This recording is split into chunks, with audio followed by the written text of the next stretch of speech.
Hey, I'm Nick from Strongtown's YXC. Usually I'm behind the camera producing all the videos, but I'd like to show you guys something I've been working on, particularly all the city engineers I've been talking to. It all starts with CRISP, a report from the Alberta Capital Region that goes in depth to calculate the full cost of collisions. Everything from police reports to hospital bills, lawyers, coroners replacing damaged infrastructure, so on and so forth.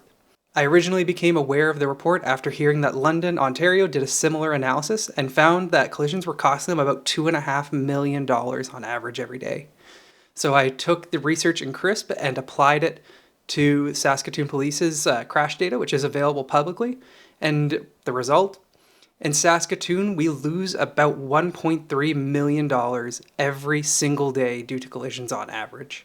So after sharing this research with a bunch of people I know, I got a lot of requests to apply it to smaller areas, specific intersections or corridors.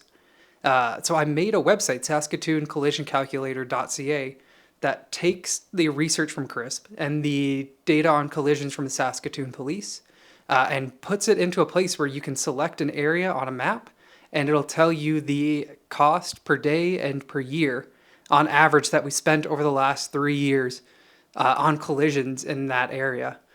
There are a lot of use cases people have already found to it, but let's take a look at just one example. The Victoria Avenue roundabout. It's a scary place when I bike to work downtown every day. The data backs that up. Looking at the police map, we see reports of collisions caused by northbound vehicles speeding into the intersection without yielding. This costs about $170,000 on average every single year.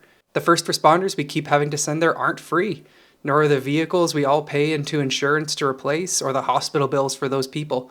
So I don't think we can imply that every intersection can be made collision-free. I think Avenue C and Circle Drive North or Central and Attridge are going to be quite bad for quite a while here.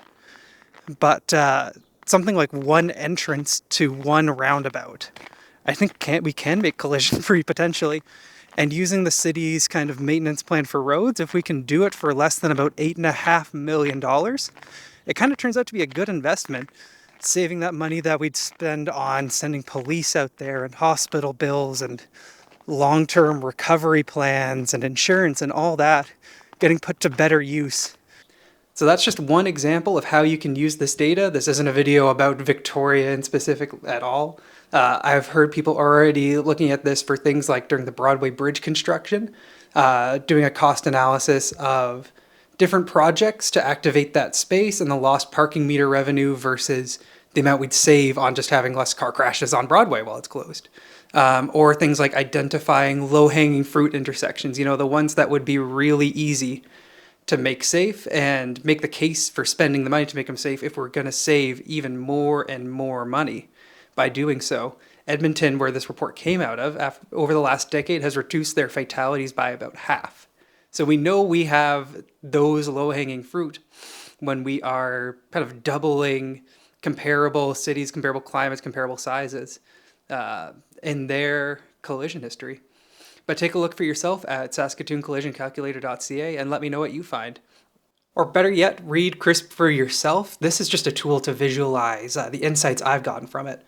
But just understanding how expensive collisions are when the cost is so spread around from the healthcare system to first responders to the city to the victims to the insurance companies and so on has been really eye-opening, at least for me.